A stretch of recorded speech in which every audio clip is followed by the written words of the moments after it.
Hello, everyone, and welcome back to another in the series of Vegans Across the World. Today we have Hussein. Hello, Hussein. Hi, How are you? Stacy. I'm Good. good, thank you. It's good to have you. Hussein is coming to us from Salwa, Kuwait. Did I say that right? Yes, Salwa and Kuwait. Okay. It seems we might have just a slight delay, but it's not too bad, so we'll proceed. So what I want to do first, Hussein, is I'm going to share my screen with you. Let me know when you see it because I have to go to the other screen and I won't. So I'm All going to right, show I where you will are let on you the know. map. So here we are. There's your little dot on the map. We will zoom in on that to show everybody where you are. I'm going to scoot that over.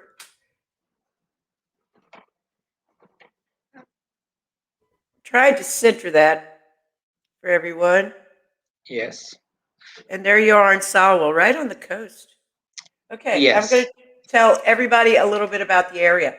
So, Kuwait is a country in Western Asia and on the northern edge of Eastern Arabia. It's at the tip of the Persian Gulf. It is bordered by Iraq to the north and Saudi Arabia to the south. Now, Kuwaitis are actually a minority with expats making up 70% of the population, and most of that population being people from India. Um, it has the world's sixth largest oil reserve, holding 8% of the world's oil. The Kuwaiti dinar is the world's highest valued currency as of October 2019. The name Kuwait is derived from an Arabic word meaning fort or fortress. Now, tell me if I say this right. Sadu weaving Sadu. Sadu weaving is Yes. an important traditional craft. Al Sadu is an ancient craft of tribal weaving practiced by the nomads of Arabia. Hmm. The proposed Burj Mubarak Al Kabir skyscraper is planned to be 1,001 meters tall to reflect the popular folktale collection 1001 Arabian Nights. Now, it's expected to be completed by 2030. If no taller building is erected by then, it will be the tallest in the world. Yes. Now, Kuwait has a rich music scene with several popular genres in the Arab world originating there. And various music festivals are held there, including the International Music Festival. Kuwait has the largest opera house in the Middle East, and the Arabic theatrical movement in Kuwait constitutes a major part of the country's Arabic cultural life. Now, this is really weird. Camel racing is popular there, but they use remote controlled humanoid jockeys. Yes, unfortunately, camel racing Yeah, is and a very popular thing is in I here. guess they used to have young boys as the jockeys, and they outlawed that. So they now Yes. use remote controlled robots. Very strange. Hmm. I saw a picture of it. Very strange. So, oh, and this is something that I didn't know. Revealing the soles of the feet is considered offensive, as is crossing your legs. Is that true? It is true in certain company. Okay. Like we're not very acquainted. Like we're not friends that go out every other day. So showing the soles of my foot in your presence would be considered disrespectful to you. Oh, so Yeah. like in a casual setting with your friends or family, you could sit on the floor with your shoes off and you'd be fine. Oh yeah, that's fine. I was just thinking, I don't know how well I do there because I hate wearing my shoes and Hmm. and I like to cross my legs or sit on, sit with my legs crossed. And and it just seemed kind of strange to me because if you have a huge Indian population, when you're doing yoga, you have to do that, you know. Uh, a lot of the Indian population here in Kuwait are Muslim, Okay. and they don't practice many of the Hindu or Buddhist traditions. That's There right, are because definitely they're some. actually from more of the southern states, aren't they? Like Kerala and stuff Yes, like that. So, yes. okay. And finally, the population is estimated to be about 4,823,000 people. So I'm going to Mhm. stop sharing my screen and I will get back to us. And Hussein, again, welcome and thank you so much for being here. Thank you. I'm so happy to And be here. it's later in the evening for you, so I appreciate you taking the time. So, but let's go ahead and get to our questions. First of all, I want to ask you to just tell us a little bit about yourself. For example, what do you do and what kind of activism might you be involved in? All right. About myself, I'm recently graduated, a psychology graduate now. I'm so used to saying student. Uh, and I'm aspiring to become an evolutionary psychologist with a focus on animal cognition. Oh, wow. Yeah, so I want to help the animals in an academic way. As That's for, awesome. yes, it is. I love animals and all of them. When it comes to activism, I used to be a part of the Amman Health movement, Amman Health Save, excuse me, which That's in is the Amman, Jordan. yes, it's the Okay. Jordanian chapter of the Animal Save movement. Okay. Uh, I'm I'm very good friends with the organizers there, and currently we're in the process of starting a chapter in Kuwait, the first animal rights, a vegan animal rights organization in Kuwait. That's amazing. I didn't even know they had them there. So the Save movement there. So that's great. Oh, they didn't have them. We will start one. No, I mean even in Amman, I didn't even know they had them there. So Oh yeah, we already have the a Seaspiracy screening. We had a National Animal Rights Day uh, outreach event, and we saved the cat on that day. It was also pretty cool. that's wonderful. And we try to be as active as we're allowed by law and circumstances. Sure. And I'm sure those laws differ from country to country around there. I'm sure. Yes. So, where are you originally from? Are you from Kuwait? No, originally I'm Iraqi, Okay. but I was born and raised in Kuwait my whole life. Okay. And we were mentioning Amman, Jordan. You just came back from there. Is that where you were finishing your degree? Yes, that's where Okay, I finished my bachelor's degree. that's great. Um, Thank you. so tell us, you grew up there your whole life. So what is the culture and the food like where you're at right now in Kuwait? Uh, to like throughout my life, I thought the food culture in Kuwait was the norm in other countries as well. But I have to contrast it with Jordan to really emphasize the difference. In Jordan, it's very easy to find raw ingredients that you can turn into vegan burgers, meatballs, soups, whatever. In Kuwait, the food culture is very different. Like it is normal for people to eat out 2 times a day. Oh, wow. So yeah, like the poor people will eat 6 times a week, eat out. Wow. So yeah, the food culture is extremely different here. So what we find in Kuwait is more pre-made foods, pre-made vegan burgers. We have a world first vegan machbous, which is a traditional Kuwaiti recipe. What's it called again? Vegan machbous. Metrus? Machbous. Mechboots.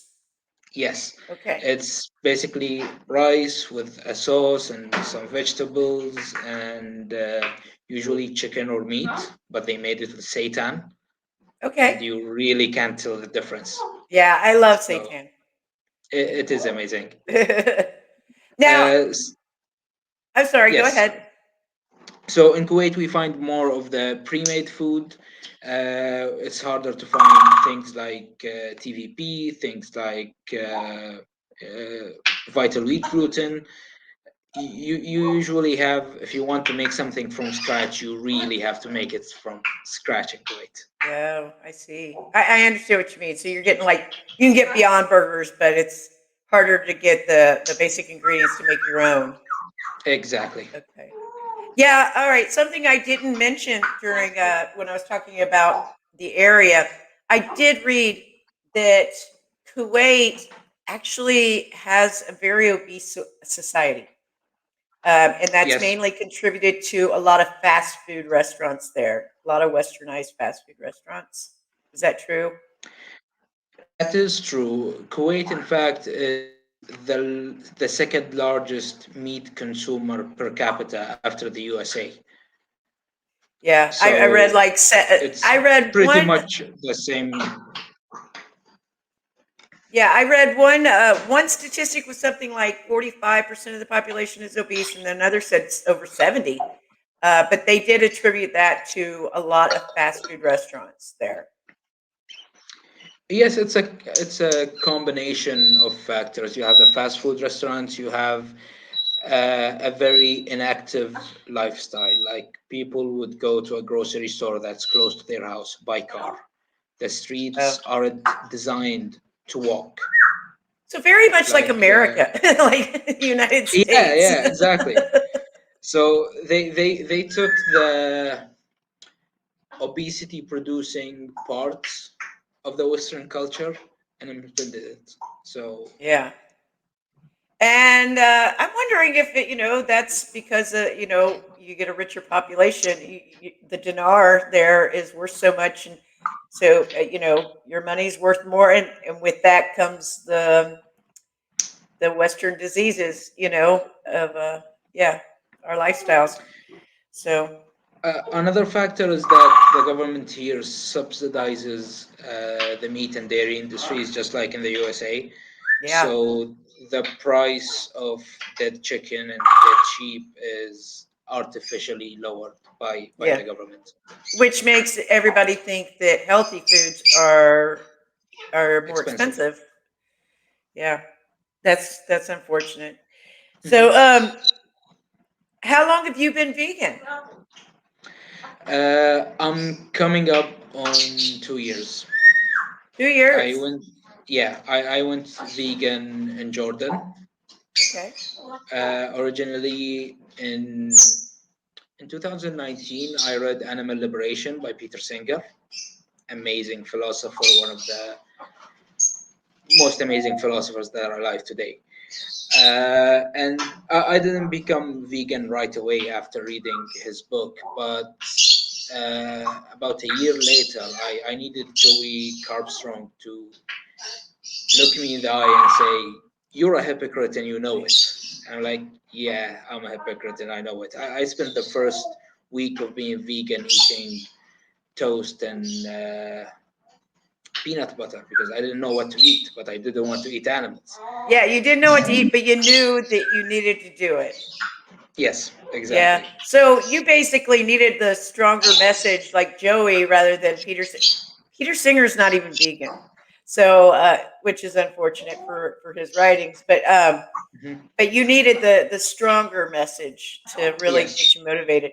And you're saying that you grasped the message and realized the moral imperative and decided if I got to live off peanut butter and toast, that's what I'm going to have to do. So, what made you read Peter Singer's book in the first place? Personally, when it comes to reading, I don't like to be in an intellectual bubble of my own thoughts. So I would read about Christianity. I would read about when I was a Muslim. I would read about Islam right now as an ex-Muslim.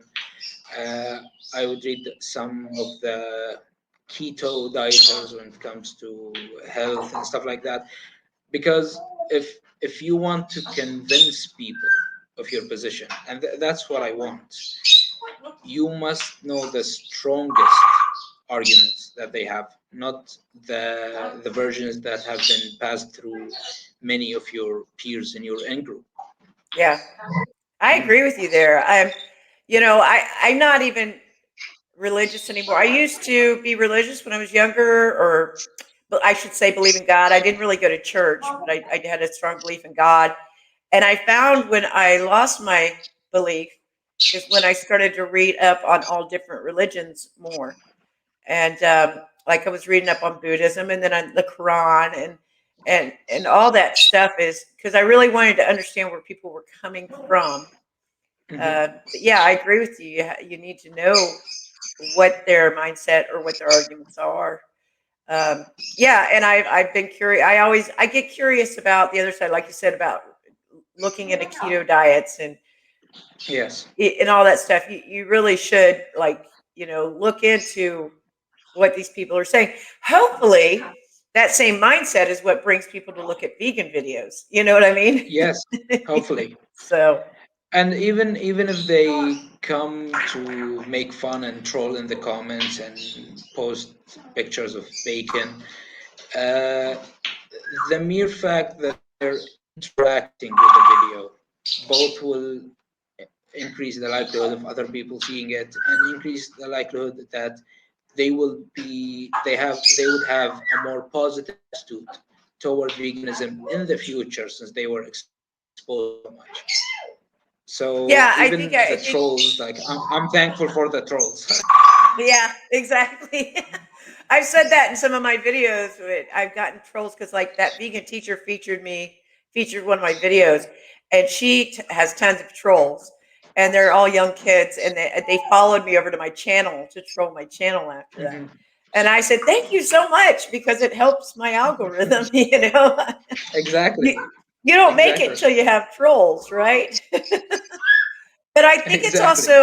I think it's also what a psychologist on YouTube she says is called the sleeper effect. Michelle Lowe. I don't know if you've heard of her, but I she's a have not. vegan, and she used to do a lot of vegan content. I haven't seen a lot from her lately, but she does another channel as well.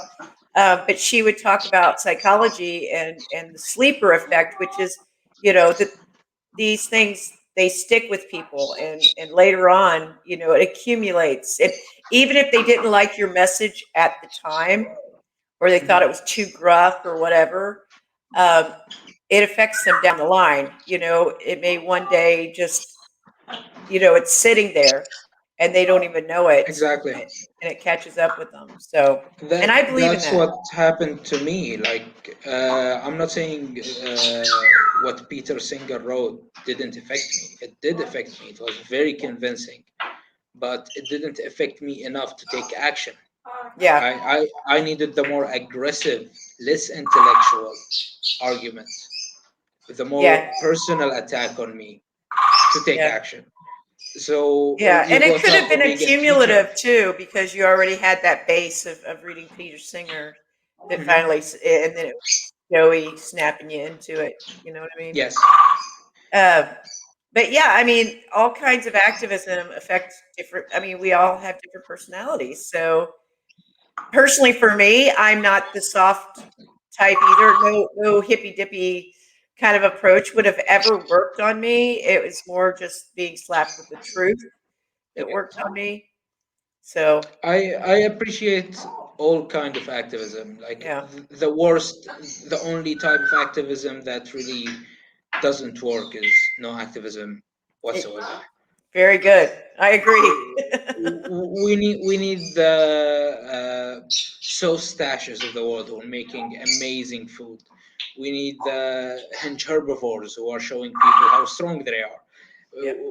We need you. We need that vegan teacher. We need Joey Carb Strong. We need uh, everyone. Yeah. Uh, Cosmic before, skeptic, people who yes, listen to philosophy and perspective philosophy yeah, perspective philosophy and mhm. people like that. Yeah. All kinds of approaches. I agree. before I went vegan, I sometimes was very critical of pseudoscience, things like horoscopes, energy, this type of stuff. Yeah. Once I got into the vegan community, I was very annoyed that it's very common in the Yeah. community. But later I came to the conclusion that as long as we share the one goal of animal liberation, it every other belief that we have, almost every other belief that we have, is trivial. Yeah. Well, my perspective on that is, and I was just watching some raw food videos, and I used to be in the raw food community when I first went vegan, and I dropped out not because of the foods, because I still enjoy raw foods, and I've gotten back into it again, just for my health, but Hmm. because I realized that a lot of raw foodists aren't even vegan, and that is that they are not in it for the animals at all. If it comes down to it, they will eat royal jelly, honey, bone broth, stuff like that, and it has nothing to do with the animals. And I think when you see people like that are doing, and I was just watching a raw video before we got on here, and it Hmm. was a guy talking about crystals in your water and stuff like that. I was like, oh God, I remember those days. This person, and they're plant based. They're not. I wouldn't consider Yes. them vegan. I would consider them plant based. We have to be careful of people that get the impression that those kind of people are vegan, because that's not what veganism is about. But you get people like you mentioned, Hinch Herbivore, who will show that. And we just recently had a talk on Peace with Reese's channel. I don't know if you know who he is, and we were talking about activism, aggressive activism, and these forms of activism. And Hinch was on there with us, and I even said, it's great that he shows that you can be healthy, but he talks about animal rights, you know, E- and I think that's what we need. Is like, it's fine to talk about being healthy, but you as long as you're making sure you're getting the message in there about the animals as well. mhm. And Exactly. unfortunately, you see a lot of these ex-vegans, so-called ex-vegans. Those people were those people that were just in it for their health. That's why they fall out, because they don't have the fundamental animal rights message. They're not going to be like you, and that Yeah. is, they're going to eat peanut butter and toast because they know it's just the right thing to do. So so you Yes. got the fundamental message, and that's what's important. It sounds like. When are you going to Mhm. start your YouTube channel? I actually started one. Did you? It's about evolutionary psychology. Awesome. It's called Kill and Error. It means to fix a mistake in your thinking. Quoting Darwin here, and it's still very small. I still need better equipment to go still deeper in it. Just do your thing. I know I still, after 20 some guests on here, this is I still am not great at editing, you know, Yeah. and, but I don't do any fancy videos or great commentary videos. My stuff that I've done that it's been really bad, bad quality, to be honest with you. Not really well scripted or anything. Um, so I kind of stick with this. I've done better with these interviews here. This is more of a passion of mine, to meet people around the world that Mhm. are vegan activists. So yeah, just all the links you give us down below, so people can check out your channel. So Thank you. any link you give me, I will include under this video. So I will Thank definitely you. check that out. And we need people like you sticking up for the animals with that angle. That's a great angle, you know. Actually, instead of plugging my channel, there is an MD in Jordan. He's currently adopting 9 dogs and about 50 cats, and Wow. he really could use the help. So maybe if you can, I can drop the contact information of someone in Jordan who's the organizer of the Animal Safe Movement chapter there, and people can get in contact with them and send them money for food, for neutering, for cleaning, stuff like that. It would mean the world for me and for the animals. Sure, we can definitely leave those links down below. Any and all links that you want to give me will be listed below so people can check them all out. Okay? Thank you. Awesome. So where were we? Are any of your family or friends vegan? Friends, I have some friends in Jordan who are interested in going vegan, who are not vegan originally. One of them will go vegan as soon as he's in the UK and not living with his family. Uh, in Kuwait, none of them, but I'm getting to know the vegans in here. Will be a community very soon. And Well, in you my just came family, back anyway, right? So, yes, yeah. yes.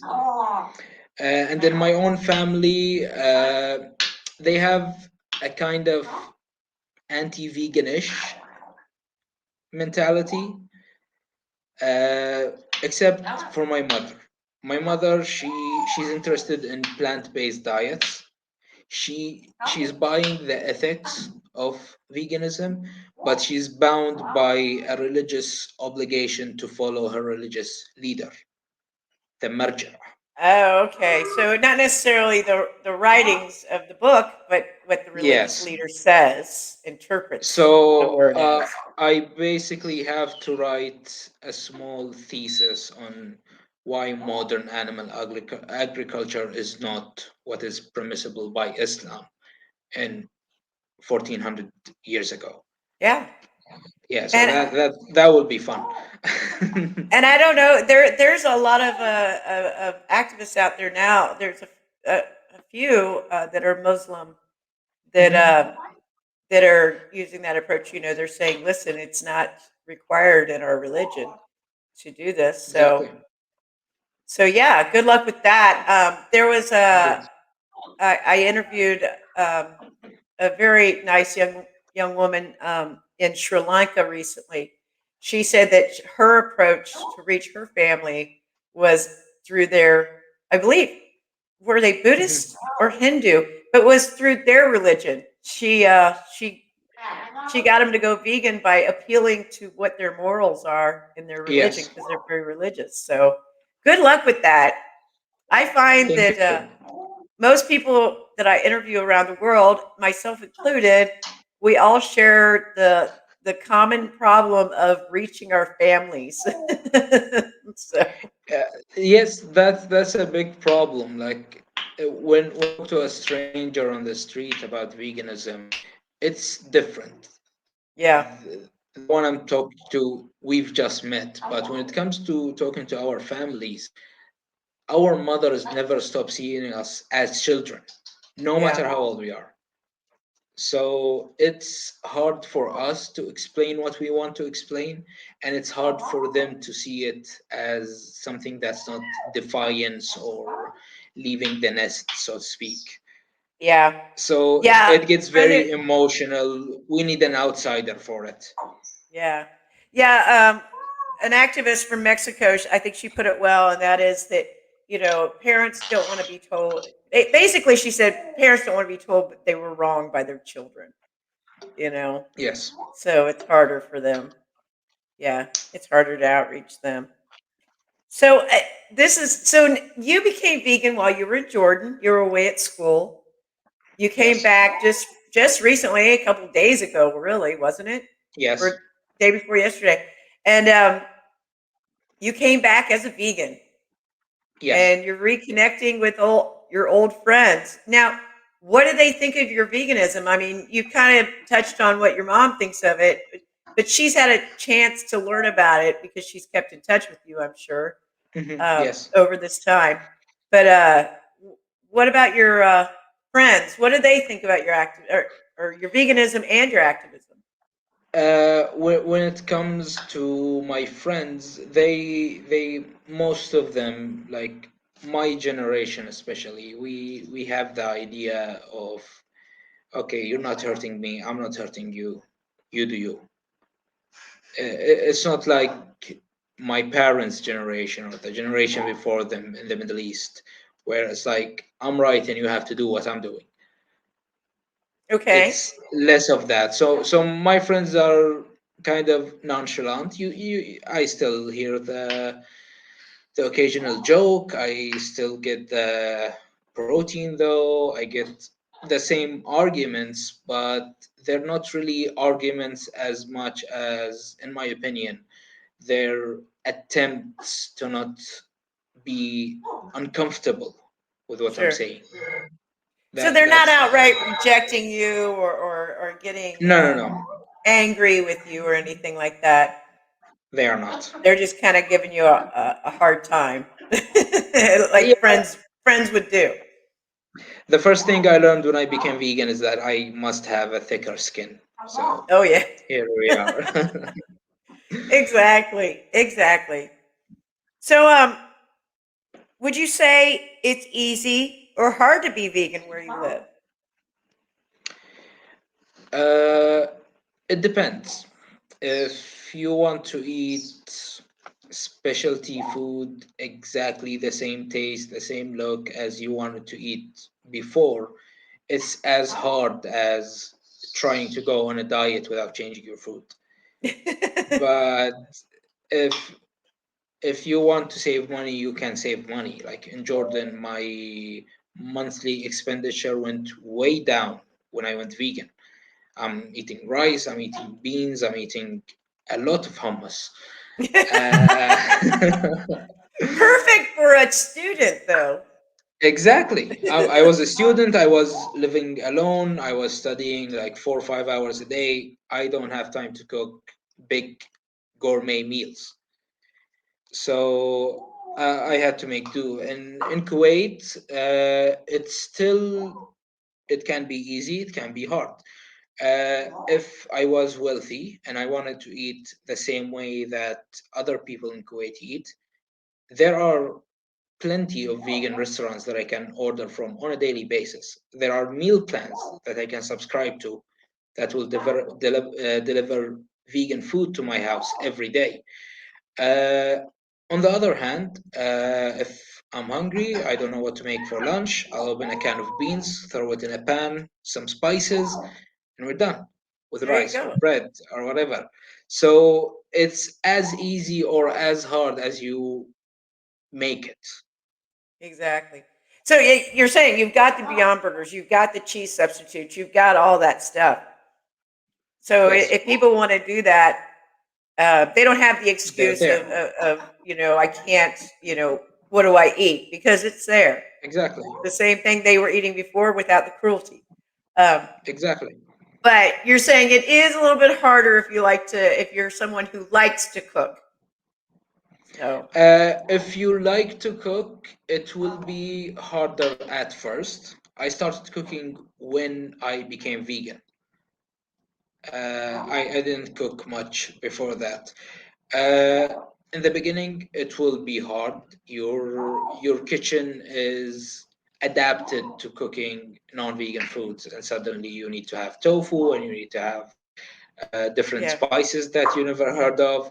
But give it a couple months, and it will be your new normal. You won't be thinking about what you have to make. In fact, I have a playlist that I compiled during my couple years as a vegan student with mostly simple, easy, everyone can make it vegan meals from many amazing creators, both Westerners and Middle Eastern people. And it, I will send it to you so you can share it with people. yeah, And definitely. yes, the good thing about this playlist is not a static one. I update it constantly whenever I find something that is suitable for the playlist. Awesome. Yeah, that's great. I would love to see it. I have playlists on my YouTube too, and one of them's food, and I do like to have I do like Middle Eastern food. So I Mhm. have found a couple of YouTubers that have Middle Eastern vegan dishes that I've saved a few of their videos. So I'd love to see that. That would be I wonderful. will share it with you. Yeah. That'd be great. So, so you're saying it's easy. It's easy or hard depending on how you make it, but it's Exactly. possible to be vegan there. But what about like toiletries, like shampoos, toothpaste, um, all that stuff? And what about like leather alternatives? Well, you probably don't need Mhm. them there, but you know what I mean, like alternatives for fabrics and shoes and stuff like that. Do you have those available to you? Uh, let's start with shampoos and toothpaste and stuff. As Okay. for toothpaste, you can either make it at home or you can buy, in the Middle East, Himalaya toothpaste. It's vegan and it's as the same price as non-vegan toothpaste. When it comes to shampoo and stuff like that, it is just a little bit more expensive. I have to buy from the body shop, Okay. so they're a bit more expensive, but they're cruelty free and they have no animal products in them unless it's honey. So you have to keep an eye Yeah. out for honey. But other than that, it's pretty much the same. Okay. Uh, for things like leathers and shoes and stuff, it's already cheaper to buy the not real leather. Synthetic Or versions? yes, Yeah. it is already cheaper because there isn't that much of a demand for it. Okay. That's good. Sometimes when there's not much of a demand, like with the food products, when the vegan food products first came out in the States, it made it higher priced. But Yeah. that's we would try to appeal to other vegans and say, listen, if just scrape up that change and keep buying it, so it'll make it cheaper in the long run. Yes, You the know. the difference is when vegan products first come in, the people who buy them really want them. But Yeah. for faux leather or faux feathers or whatever that animal skin it is, uh, it's the people who buy them usually either buy them by mistake or because they can't afford the other one. Yeah. So while there is a difference in demand, there's also a difference of who are who's buying the Yeah. product and why they're Okay. buying it. So it makes a little bit of a difference too. Yeah. So I want to fall back a little bit about, like, we talked about, you went to Jordan to go to school. Yes, Now, how long were you there for school? 4 years, And 2 years ago, 2 years after you'd already been there, you became vegan. almost 2 years. Yes, So, but you said that you told me that you're going for evolutional psychology, evolutionary psychology. evolutionary psychology. Can you explain a little bit what that entails, what that means? Evolutionary psychology is referred to as the new synthesis or the new paradigm. It's not uh, a sub-subject in psychology like social psychology or neurological psychology. No, it's a meta-theoretical approach to social psychology, to industrial psychology. So we view the brain and the mental organs that we have, the adaptations that we have, as adaptations that evolve to solve ancestral problems. In understanding how we evolved and understanding that evolution doesn't create perfection, it tinkers with it.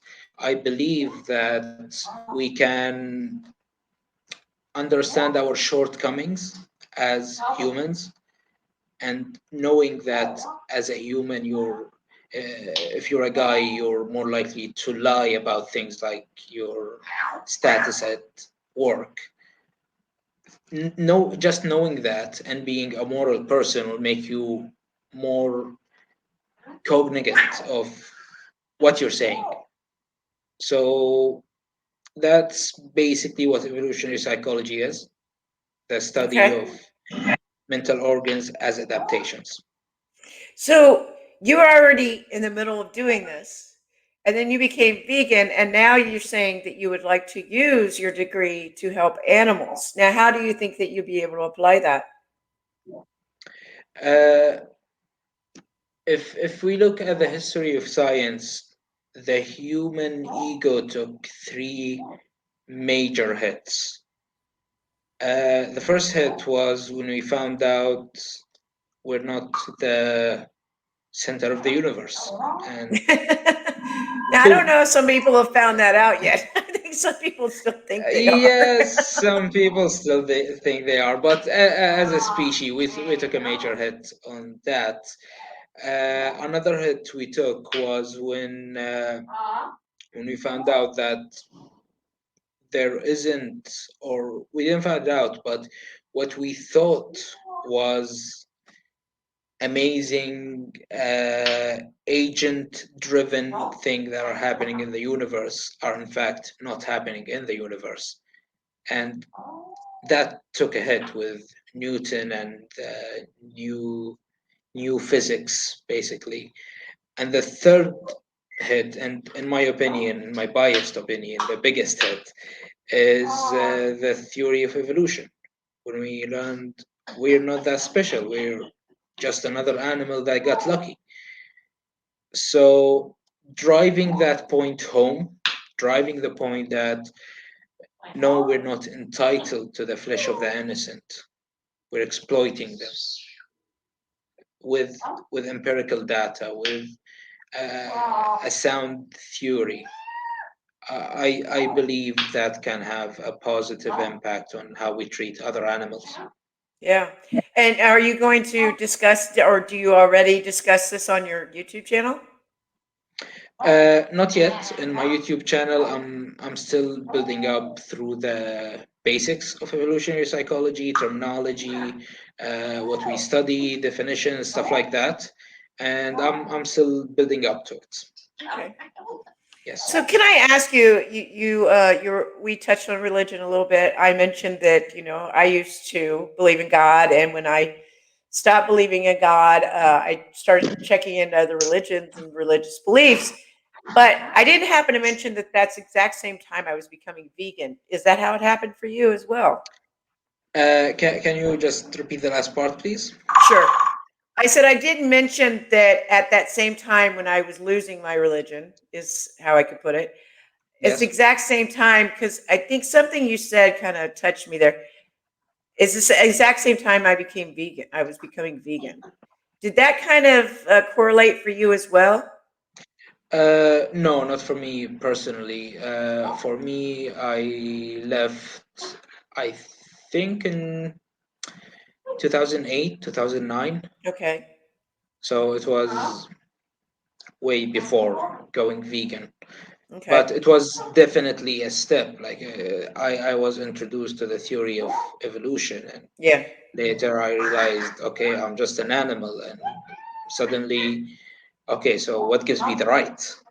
Yeah. And it just a cumulative process, even though it's hard to pinpoint when things start and when they're over. But it does accumulate. Yeah. It all came together. Finally came together. Yeah, that's why I was asking because when you said I learned that I'm just an animal, like the rest of them. Yeah, that's why I was wondering. So Yes, that's very interesting. I'm very interested to check out your channel, and I would love to see it evolve and kind of like in the vein of Cosmic Skeptic and those other people, like doing the more intellectual, scientific topics when it comes to veganism and helping the animals. That'd be great. hopefully. Thank you. So we already talked about whether it's easy or hard to be vegan where you are, but as a vegan, what Mhm. would you say are your struggles? Okay. My struggles would be having to work between not offending the religiosity of someone else and ending up in jail for it, And doing and say that last part. and going to jail for it. Oh, yeah, Yeah, they exist here. And between the argument that, but it's halal, being the most common argument that we get in the, not just in Kuwait, in the Middle East in general. Yeah. So it's hard to walk that line, trying, okay, I want to stand up for the animals with the best arguments I can, but the best arguments I can use will make me not be able to stand for the animals in the future. So Yeah, it's a delicate line to walk. sure. And just for anybody that's watching and wondering all the commotion that's going on behind you, that is your grandmother's bird. Cuckoo, she's an African parrot, and we're taking care of her until my grandmother comes back from Iraq. Okay. And you were talking about, see, we were talking about evolutionary psychology. Yes. Now, this is something, and this was just, this must be kismet. This was just brought up by somebody else the other day about the size of brains. And I said, be careful who you call bird brain. I've always said, be careful who you call bird brain because African gray parrots have been known to make up their own words. So it's not Yes. how big our brains are, it's how much we use. So, and for example, humans, we might have bigger brains, but we use a very small fraction of our brains, which is more obvious in some than others. But but you happen to have an African, is it an African gray parrot? Yes. Yes, an African gray parrot, and she's very active. My brother and I, we play with her, and we're not scared of her. So she just plays with us. But when she's dealing with my mother or my sister, she knows and she remembers that these two are scared of me, so I'm gonna attack them. Oh no. So she's smart enough to do that. There's a great book called by Fraz Deval called "Are We Smart Enough to Understand How Smart Animals Are, or to Know How Smart Animals Are." I think, oh wow, I would love It's to an read that amazing book. book. I would love to read It's that an book amazing because read. there was another live stream we were doing, or maybe it was the same live stream I spoke about before, where we were talking about intelligence. When people try to say, the difference between us and other animals is intelligence. Well, no, how can you? Because I said, how can you say that? Because we don't know how intelligent animals are. They might have far superior emotional intelligence than we do. Mhm. And Not just about emotional intelligence, but when we're speaking about intelligence, we have to take into account what the environment that the animal we're speaking about evolved in. yeah, When it comes to flight, we need, I don't know how many years of training just to be able to fly a plane yeah. with the Somebody help brought of that up. technology. They were like, somebody tried to say to him, well, animals can't fly planes. And the guy said, well, can't Hinch. It was Hinch herbivore. He said, he Mhm. asked the guy, he goes, well, can you fly a plane? And I said, well, they don't even need planes to fly. Some animals don't Exactly. need planes to fly. So does that mean that, humans are lesser than the bird? You know? No, we're just different. Exactly. We often get the question, uh, are we more evolved than chimpanzees, or are we more evolved than gorillas? And the answer is we're not more evolved than either of them. We're just evolved differently from them. We live in different environments, so it would be normal to have. It would be incredible if we weren't different, being in different environments. So it's the same thing with farmed animals. Like we may not be able to understand their pain and their emotions in the same way that I understand your facial expressions, but to say that their pain receptors doesn't work for the same evolutionary purpose that ours do, that's just I don't know what to describe that. Exactly. No, I agree with you. I mean, they do have their own languages, and just because we can't understand them, does that make us, less intelligent? Because I think our dogs understand us better than we understand our dogs. So does that make us less intelligent? So when these people make these arguments, I think they're ridiculous arguments. This is a really, The- you know what? Besides this interview, Mhm. I think we could have some really interesting conversations about other subjects, and Yes, I'm I would sure I we would can. uh, I would love to keep in touch with you and maybe touch on some other things. But for now, I'm going to continue with uh, Go with ahead. the line of questioning here. So I'd like to ask you. We talked about veganism, but how do people view animal rights where you live? Uh, this reminds me of something that happened today. A news report came out about something called the bird market in Kuwait. In the bird market, they sell about 4 or 5 day old chicks that have been dyed with artificial colors to children to play with. They sell cats and dogs for people who only want a kitten or a puppy, and once they grow, they just out in the street. So the reaction that I saw was, this is awful. This is inhuman. This is un-Islamic. We have to stop this from vegans and non-vegans alike. So people have the idea that they need to go vegan. They just need to connect it to other animals. Yeah. So I'm very optimistic, or as optimistic as one can be in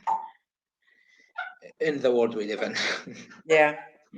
Yeah, that line that people can draw between the animals that we love and the animals that we eat, it's so arbitrary, Mhm, so arbitrary. Like, for example, you have that parrot, but I bet you there's people that can have that parrot and then have chicken for dinner, you mhm. know? And it's sad. It's very sad. It is. But if a vegan visits where you live, where should they go? That doesn't have to be a restaurant. Where do you think they should Mhm. go? Okay, first off, they will have to contact me, and if we have an event, they should come and join us. Other than that, in Kuwait, I would say visit the beach. It's Okay. beautiful. Uh, what else? There isn't really much other than restaurants. Go to Nabatiburger. They make amazing vegan burgers that are so meaty that I don't like them anymore. And they make the Again, give vegan us links. machpos. Give us links to anything you mentioned. I will. I will. Yeah. So if somebody does come to visit, they'll know where to go. Yes. Yeah. Come to our events. Go to the beach and go to Nabati Burger. I would definitely go to the beach just for. I know the golf is always beautiful. Not, I've never been to your golf, but like when I was in, when I was in Jordan and Egypt, like Sharm el Sheikh, the Red Sea, it was just gorgeous, just gorgeous there. Just absolutely beautiful, clear waters. Mhm. Anytime you have a chance to go into that uh, enclosed waters like that, it's usually very still, very Yes, pristine, and very clear. You can like see all the way down to the bottom, just so beautiful. it is. So I really want to come visit. I do. I mean, it was just so beautiful when I went over there. Um, Mhm. and it's been like 20 years. Wow. I can't Oh, believe it's been that come, long ago. come right ahead. Welcome to Kuwait. Yeah. I'll just have to be careful not to take my shoes off. Uh, as a foreigner, you kind of you I'll get a get away couple with it. strikes. Yeah, you get a couple strikes first. Okay. So, what's your favorite local vegan dish that people should try if they come to visit? Mm, local. Well, Or it's one that, or let's just say it's a local dish that you can veganize. the thing is, Kuwait's food culture is a melting pot of many food cultures in the world, but definitely my favorite vegan food that is very traditional in Kuwait, that is consumed very regularly in Kuwait, has to be the vegan biryani from the Indian cuisine. Okay. That just has to be my favorite. Well, that's true. I mean, going back to, Kuwaitis are a minority because you have people Yes. from Egypt and Pakistan and India and Turkey. And so yeah, it is a melting pot there. So Mhm. it'd be hard unless you go out and eat with Bedouins to find to find Actually, a traditional Kuwaiti dishes, right? there is a dessert called belalit, What's that and again? it's belalit. Belalito? Uh, Belalit. It's like spaghetti, but Uh-huh. it's yellow and sweet. Usually they put egg on it, like they scrambled egg on it, but you Hmm. can have it without it. And it's so Okay. sugary and it's so sweet and it's really good. That That's a sounds really interesting. traditional Kuwaiti dish. That sounds really interesting. I've never even heard of that. So that sounds very interesting. It is, So, it is. so if they come there, how can they get involved in the local vegan community? All they have to do is contact pretty much any of the vegans that I will link. I'll send you the names of, and we'll take it from there. We will introduce you to the groups. We will introduce you to different high-profile vegans in Kuwait, and you'll become one of And you'll us. be starting the save there, right? So Yes, yes. We'll be starting a health save in Kuwait since health is a major Cuckoo like concern in that. this country. Yes, she does. She's like, did you hear her cheering? She cheers and she just leaves the cage whenever she wants. She loves showers. I basically grew up with her. I think she's been with us for like 12 years or something, 11 years. Is that how old she So is? I think she's older, a bit older, maybe a year older. But That your we basically grandmother's grew had up her that. together. Yeah. Yes. Okay.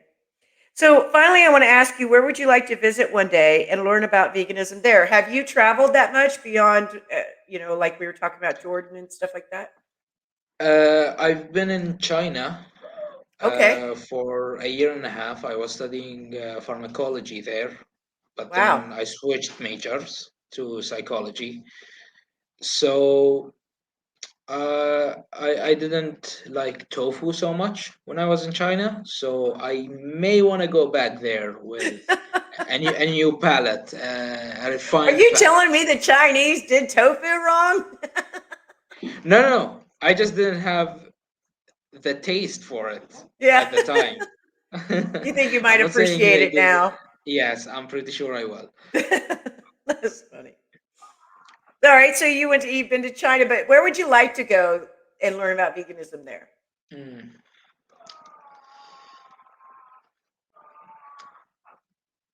It's really hard. There are so many places I want to go.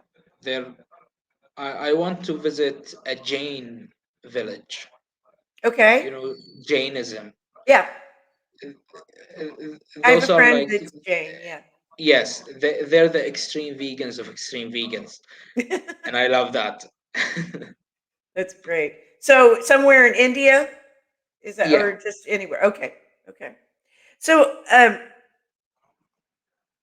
this isn't on my questions, or it's not go supposed to ahead. be. I It's think I fine. accidentally sent it to you. Uh, do you like pizza? Do you eat pizza? I like pizza. Okay. So the question is, pineapple on pizza, yes or no? Uh, if you don't put cheese on the pizza, I don't mind what you put. Okay, so you're saying you're neutral on this? You can't be I'm neutral neutral. on this question. You have to say whether pineapple or pizza. I mean, on Okay, pizza, yes or no? okay. I think I'm biased here, but I would say yes, just because pineapple and pizza is what my grandmother loves. All right, I like your grandmother. So, so I'm gonna go with yes, pineapple and pizza. Yay! I think we're tied now. I'm not sure. I just started asking that question recently. as a surprise question at the end. You keep it score. And I think the first couple of times I got no's, and I was like, no, how can people not? Especially, I think they were in tropical regions. And I'm like, you can't say no to pineapple on pizza in a tropical region. Maybe they're sick of it. Maybe. I didn't think about that. I didn't think about that. All right, awesome. So yes, team, pineapple on pizza. Pineapple on pizza. That's a good way to end. So Hussain, it's been a pleasure talking to you. And I'm Thank you. glad after, talking back and forth for a couple months, we got this together and you're back in Kuwait and you're going to do some great things there. I just know it. I'm looking forward to seeing Thank your you. YouTube channel. And maybe we could talk on my channel again about some other subjects, pick your brain about some stuff. And I would be happy to take that invitation. And thank you so much for having me. It's been a long time coming, to be honest. And don't forget, whoever's watching, if you can, donate to the MD who has all the dogs and the cats. Thank you. Links below the video, guys, so you can donate if you like. Check out his video or check out his YouTube and anything else that we've talked about. But yes, definitely donate if you can. So, all right, Hussain, I know it's getting later for you. The bird has calmed down a little bit now.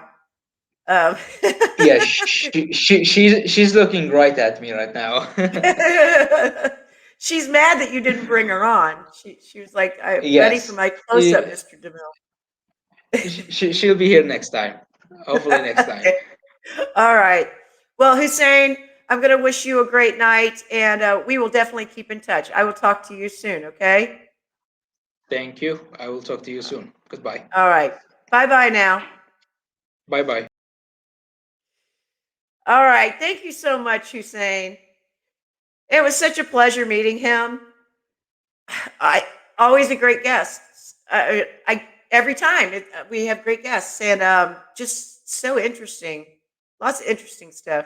I hope you guys enjoyed that as much as I did, and I'm hoping that we see more of him. And I think there would be interesting stuff to see what he does with his degree and helping the animals out. So thanks for sticking around, guys. If you're new to the channel, or if you're not subscribed, please subscribe. Please like, comment, share, help my channel out. I would be very grateful. And share this information to let people know that you can be vegan pretty much wherever you are. So far, we found out that you can. So anyway, as always, love you guys. If you want to know who I'm having next week, you're just going to have to show up. Love you. Bye.